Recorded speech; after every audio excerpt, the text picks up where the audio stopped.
Hello, my name is Andrea Wachter. In the following interview, Dr. Laurie Santos, host of the Happiness Lab podcast, asks me how I overcame severe anxiety, and we discuss the how-tos and benefits of having an anxiety relief toolkit. I hope you find this talk helpful. Welcome. My name is Dr. Laurie Santos. I'm a professor of psychology at Yale and host of the Happiness Lab podcast. And today I'm so excited that you're joining me for this interview I have with, honestly, one of my heroes, Andrea Wachter. She has a fantastic new course on Insight Timer, and I'm excited for her to tell you about it. But first, Andrea, why don't you introduce yourself and tell us a little bit about your experience with anxiety before we dive into the specifics of today's topic? Absolutely. I'm a psychotherapist, an author, and an Insight Timer teacher. And my path to becoming a therapist and a teacher has been extremely rocky, to say the least. I battled alcohol and drug abuse for many years. I had a life-threatening eating disorder for decades, and I suffered severely with anxiety. And I actually think it was the anxiety that fueled my addictions and my eating disorder, though I didn't know that at the time.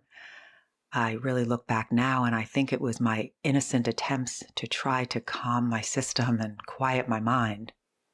So talk a little bit about how this all started. Like, when did you begin struggling with anxiety? Well, I actually have very few memories of not feeling anxious. I think that being a sensitive breed often goes hand in hand with anxiety, although these days I'm hearing from people who are struggling with high levels of anxiety for the first time in their lives. But for me, it goes back as far as I can remember. I was scared of life. I was scared of people's anger. I was scared of people's responses in general. And I used to think that everybody was as sensitive as I was, but that they were just better at hiding it or faking it. But I've come to learn that we are all quite different. We're all different breeds. When I was a kid, I didn't have a term for this. I didn't have a shame-free term for sensitivity or being a sensitive breed or being anxious. I just kind of thought I was weak and I should get it together or just be stronger or handle life better. But as an adult, I got help and I learned how to soothe anxiety and I learned how to quiet my anxiety producing thoughts in ways that really worked. And then I no longer needed drugs and alcohol or an eating disorder. Yeah, so talk about how you kind of came to find that help, because I think so many of us are suffering with anxiety and we might not be there yet. And so what was it that really started helping for you? Well, there's kind of two main chapters, I would say.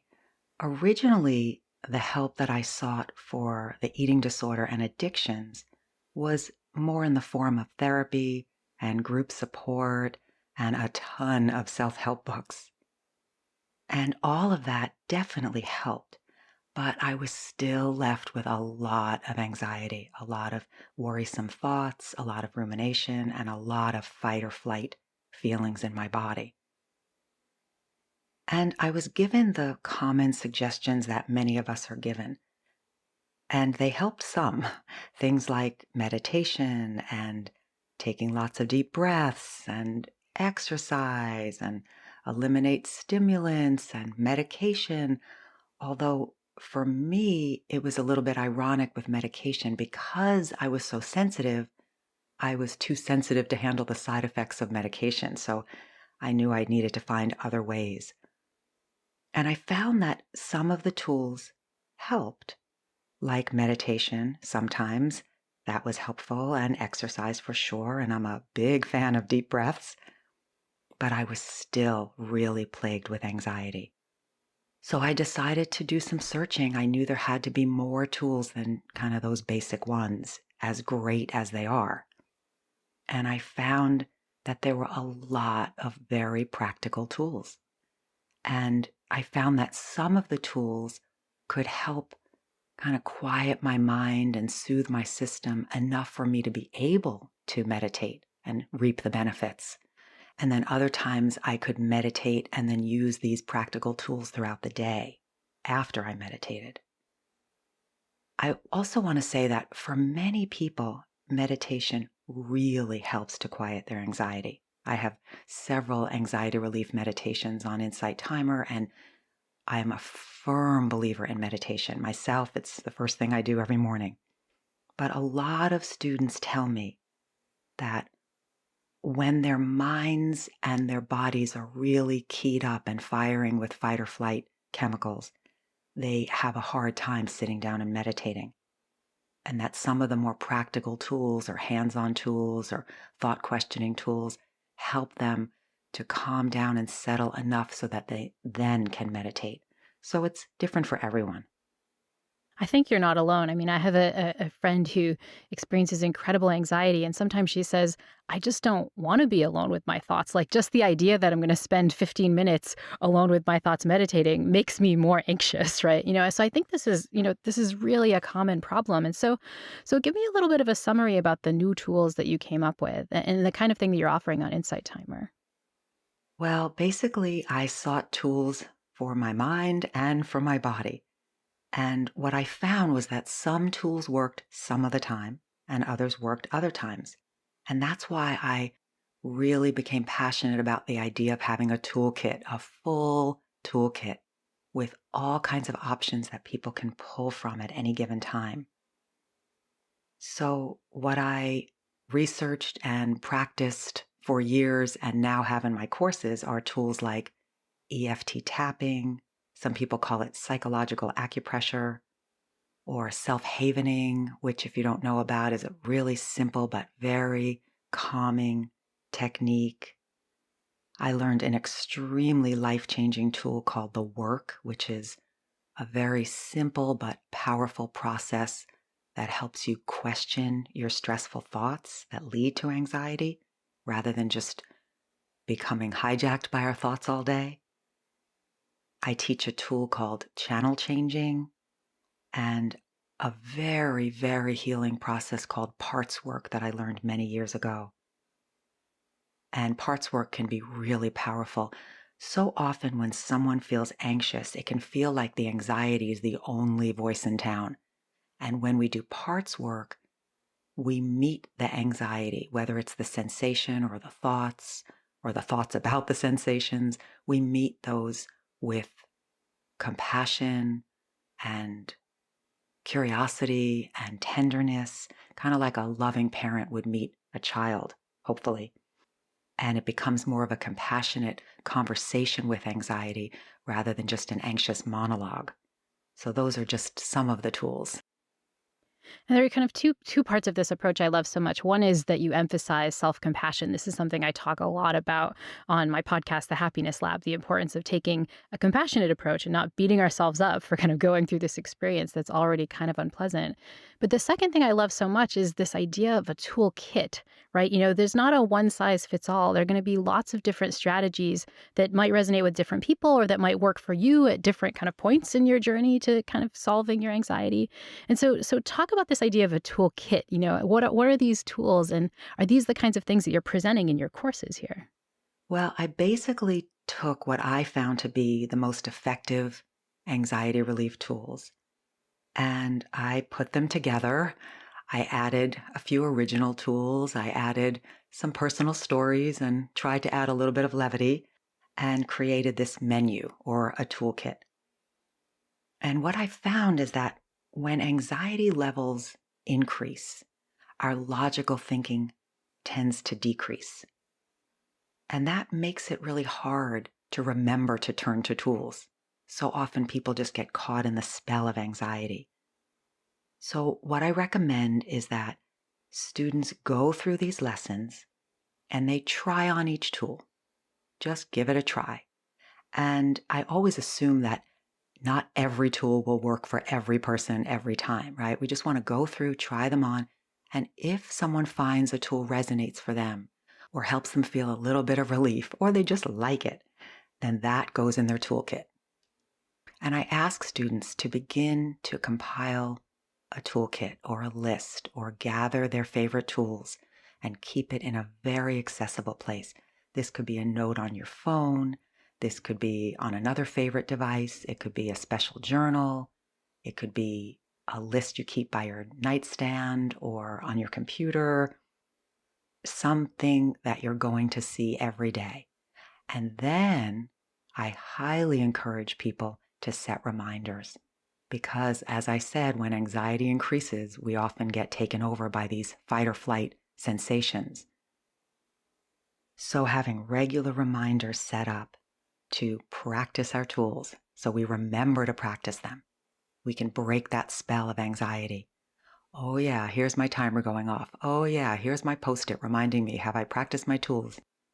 And then we practice and practice and practice because we get good at what we practice. So if someone has been practicing worrying and ruminating and obsessing on fight or flight sensations for a long time, they're probably pretty good at it. It's probably a very well-worn groove in their brain. But if they keep practicing their new tools over and over, then healing and relief can't help but happen. And so, one of the ways you've been able to give all your fans and all the people you've worked with these tools is through these new courses on Insight Timer, right? I think it's kind of fantastic that this isn't just a single meditation, but it's actually a course where people are learning things. You, as a professor, I totally relate to that. But I also think that people who haven't taken these courses on Insight Timers might not understand kind of how it works as a course. Like, is there lots of homework and quizzes and things like that? So give us a little bit of sense of how the course works and what people might learn. Sure. Well, both of my anxiety relief courses and all of Insight Timer courses are about 10 or 15 minutes each lesson. They make them really user-friendly. And these two courses are 10 lessons each. So I hope that students will come away with a little handful or at least a few favorite tools to add to their toolkit. And like I said, I highly recommend reminders, regular friendly reminders to use the tools. And people will learn a variety of tools from hands-on techniques to thought questioning techniques to breathing techniques to, like I mentioned earlier, parts work and some playful techniques, some movement techniques. There's just a wide variety. So hopefully every student will come away with at least a few favorites.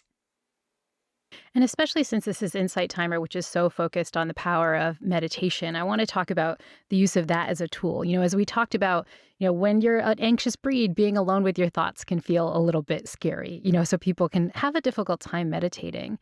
But you've also figured out that this can really be an important tool as well. And so can you say a little bit more about that, about how you include meditation in the course? Absolutely. Some of the tools themselves are meditative, and some involve breath work. Some of the lessons are visualizations. Some are mindfulness meditations. So I totally agree that meditation is a huge part of anxiety relief. One more question before we wind down. I've heard you speak before about the power of welcoming your anxiety rather than getting rid of it. I mean, the goal of courses like these is to allow people who struggle with anxiety to kind of come to terms with it and allow them to, succeed in dealing with normal life without kind of being so fearful all the time.